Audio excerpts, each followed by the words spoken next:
Shalom jemaat Tuhan yang dikasihi oleh Tuhan Yesus Kristus. Di kesempatan hari ini saya ingin mengingatkan buat setiap kita untuk tetap percaya kepada Tuhan. Kalau Ibu Gembala Senior mengajarkan kepada kita tetap connect dengan Tuhan, connect dengan sesama. Tetapi dalam hal ini kita juga rindu supaya jemaat Tuhan tetap berhubungan pribadi dengan Tuhan. Di kesempatan hari ini saya mau bacakan ya di dalam Alkitab kita, di kitab Injil Yohanes pasalnya yang ke-14 ayat yang pertama. Alkitab berkata, "Janganlah gelisah hatimu, percayalah kepada Allah, percayalah juga kepadaku." Bapak Ibu sekalian yang dikasihi oleh Tuhan Yesus, kita menyadari bahwa di keadaan di mana pemerintah mengundangkan untuk masing-masing kita, anak-anak belajar di rumah, ibu tinggal di rumah, ayah sebisa-bisanya juga tinggal di rumah. Mungkin beberapa orang pada berpikir kalau tinggal di rumah kita nanti makan apa? Kalau tinggal di rumah kita nggak dapat income. Kalau tinggal di rumah nanti bagaimana? Bapak Ibu saudara sekalian, Alkitab mengajarkan kepada kita, percayalah kepada Allah. Yang dikatakan jangan gelisah hatimu. Artinya ada potensi untuk kegelisahan, ada potensi untuk kegalauan, ada potensi untuk ketakutan, ada potensi dan bahkan alasan untuk Anda dan kita semua mengalami ketertekanan teristimewa dalam menghadapi gimana nanti ada serangan sakit penyakit, gimana nanti ada kekurangan membayar telepon, membayar air, membayar sekolah dan sebagainya, bahkan kehidupan sehari-hari. Kegelisahan itu kita menyadari bersumber dari 3 hal, yaitu yang pertama oleh karena dosa. Dosa yang ada, yang diwariskan oleh nenek moyang kita, karena apa yang telah dikerjakan Adam yang pertama membuat semua mengalami ketakutan. Alkitab berkata semua orang sudah dalam dosa dan kehilangan kemuliaan Allah. Akibat dosa adalah kematian. Akibat dosa adalah putus hubungan dengan Allah. Dan disitulah yang membuat sumber kegalauan, sumber kegelisahan, sumber ketakutan, sumber yang membuat Anda dan saya mengalami ketertekanan. Yang kedua, Tuhan berkata bahwa lawanmu iblis, dia seperti singa yang mengaum-ngaum. Iblis tidak akan pernah tinggal diam. Teristimewa buat orang-orang yang sudah percaya kepada Tuhan.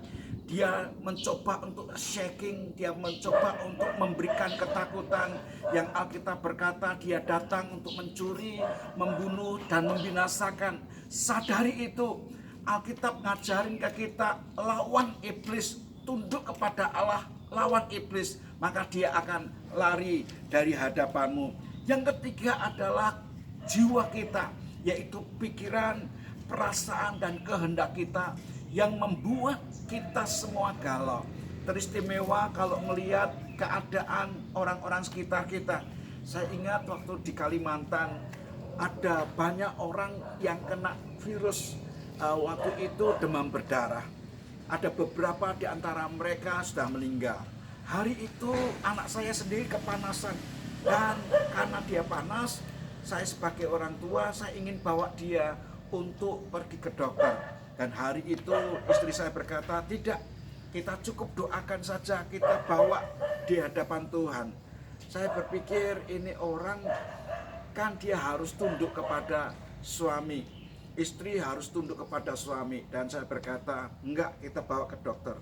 Tiba-tiba ada suara berkata, yang melahirkan siapa? Yang hamil siapa? Dan saya berkata, yang hamil ya dia, yang melahirkan ya dia. Nah, kemudian Tuhan berkata, kalau dia berkata jangan, sudah ikuti. Dan kemudian saya berkata, oke, saya mau ikuti. Yang saya mau katakan, jiwa kita, pikiran kita, perasaan kita seringkali diombang-ambingkan oleh keadaan yang membuat Anda mengalami gelisah. Dan Tuhan menyampaikan, Dia berkata, jangan gelisah hatimu. Kenapa Tuhan berkata jangan gelisah hatimu? Oleh karena sumber-sumbernya itu jelas, yaitu dari dosa, yaitu dari iblis, yaitu dari jiwa, yaitu pikiran, perasaan, dan kehendak kita. Itu sebabnya Tuhan berkata, untuk supaya kamu tidak gelisah, percayalah kepada Allah. Orang Indonesia untuk percaya kepada Allah mungkin mudah, karena takut dicap PKI gitu saudara ya. Tapi Tuhan berkata bukan hanya percaya kepada Allah, percayalah kepada aku. Sekarang secara spesifik Dia berkata percayalah kepada aku. Kenapa kita diperintahkan untuk percaya kepada Tuhan? Kepada Tuhan Yesus. Karena Tuhan Yesus berkata, akulah jalan, akulah kebenaran, akulah kehidupan.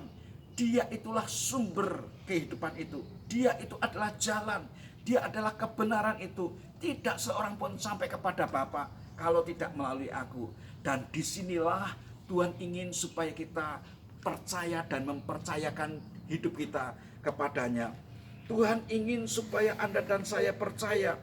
Kenapa kita harus percaya kepada Allah? Karena ada potensi yang membuat Anda dan saya tidak percaya, yang membuat Anda dan saya tidak taat, yang membuat Anda dan saya jauh dari apa yang telah ditetapkan oleh Tuhan. Lalu mungkin Anda berkata, percaya yang bagaimana? Saya mendapatkan sebuah ayat yang disampaikan oleh Rasul Paulus dalam Kisah Rasul pasal yang pertama, ayatnya yang ke-16. Kisah Rasul pasal yang pertama, ayat yang ke-16. Saya ingin bacakan buat kita semua. Kisah Rasul pasalnya yang pertama, ayatnya yang ke-16. Dia ungkapkan sikap kepercayaan. Dia berkata, hai saudara-saudara, haruslah genap nas yang disampaikan oleh kitab suci, oleh Roh Kudus, dan dengan perantaraan Daud tentang Yudas, pemimpin orang yang menangkap Yesus itu. Dahulu ia termasuk bilangan kami dan mengambil bagian di dalam pelayanan ini. Sebuah tindakan, sebuah hal yang diceritakan oleh Rasul Paulus, bagaimana orang terdekat daripada Yesus sendiri. Dia dipercaya untuk mengelola keuangan, tapi dia juga tidak mempercayakan diri kepada Tuhan. Dan ada satu perkataan yang disampaikan oleh Rasul Paulus untuk kita bisa percaya. Dia berkata di dalam Roma pasalnya yang pertama, ayatnya yang ke-16 dan 17. Dia berkata, sebab itu aku mempunyai keyakinan yang kokoh dalam Injil. Karena Injil adalah kekuatan Allah yang menyelamatkan setiap orang yang percaya.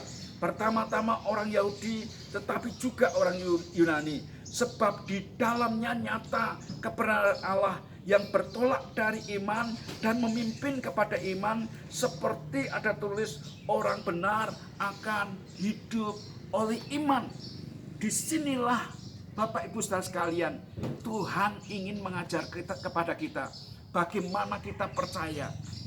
Paulus menyebutkan pribadi yang membuat kita bisa percaya, yaitu Injil, Alkitab, firman. Yang itu sebabnya kita seringkali mendorong untuk jemaat baca firman. Ada lagu anak-anak yang berkata, baca kitab suci, doa setiap hari, doa setiap hari, doa setiap hari.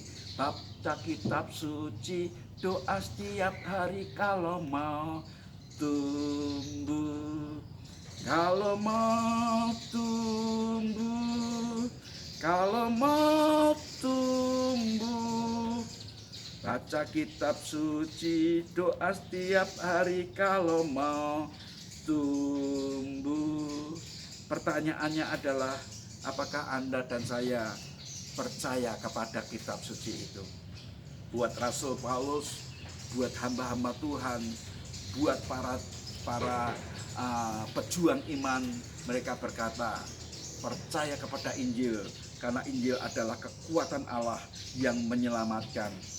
Yang ketiga, Tuhan ingin katakan, di bawah kolong langit ini tidak ada nama lain yang olehnya kita dapat diselamatkan. Yesus meyakinkan kepada kita melalui hamba-hambanya. Lihat, di bawah kolong langit ini tidak ada nama lain yang olehnya kita diselamatkan. Waktu Anda dan saya percaya dan mempercayakan diri kepada Yesus, maka hari itu kuasa penguasa baik yang di surga maupun di bumi, roh-roh jahat di udara, dan apapun juga telah ditundukkan, dan Dia sang pembela kita. Yakinkan dirimu, percaya kepada Dia. Sementara pemerintah memberikan kesempatan kita semua untuk belajar di rumah, melakukan aktivitas di rumah, bahkan ibadah di rumah.